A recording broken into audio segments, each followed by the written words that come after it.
From the outside, you'd never guess that this nondescript building in Aurora is one quiet man's nighttime home away from home.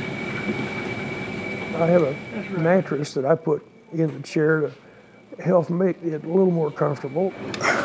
This home is not where the heart is. All of them is my favorite sticker. It's a temporary home where Bob Brandon's kidney functions are temporarily replaced by machines.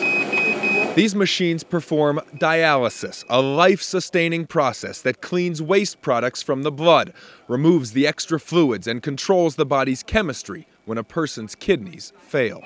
In simple terms, I suffered kidney failure, which is known as end-stage renal disease. End stage means they're gone. They're not going to come back. Brandon's medical cascade began in 2005 after suffering a ruptured ulcer in his duodenum, causing a fall and broken hip. I lay in my office by myself here for 2 days and 2 nights, unable to move, and the septic shock was about to take over and was about to do me in for good. Bob was rescued by a friend and in a coma for 3 months.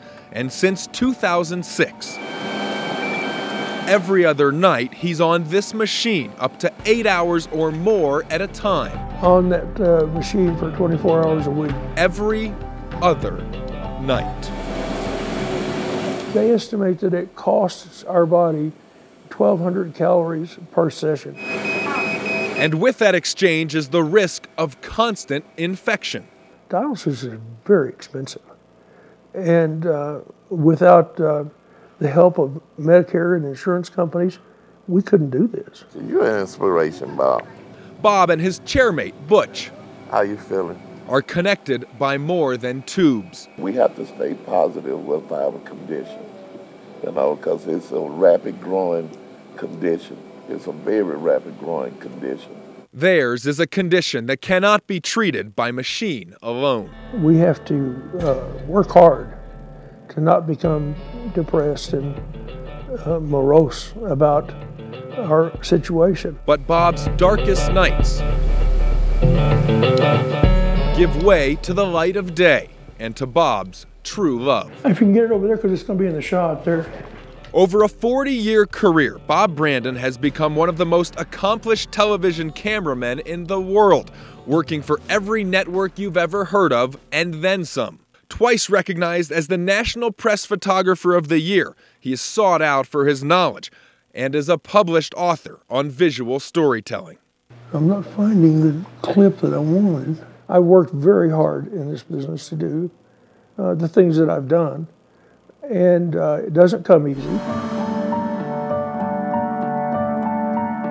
What's the success percentage?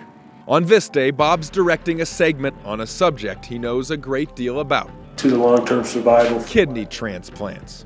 We don't necessarily get every kidney from every donor. But years of dialysis have taken a toll. It frustrates me how weak I am, but nevertheless, I can do things for the entire day now. Making a difference with a camera doesn't necessarily mean making ends meet. And these sessions can cost up to $1,500 each. It's horrible, you know.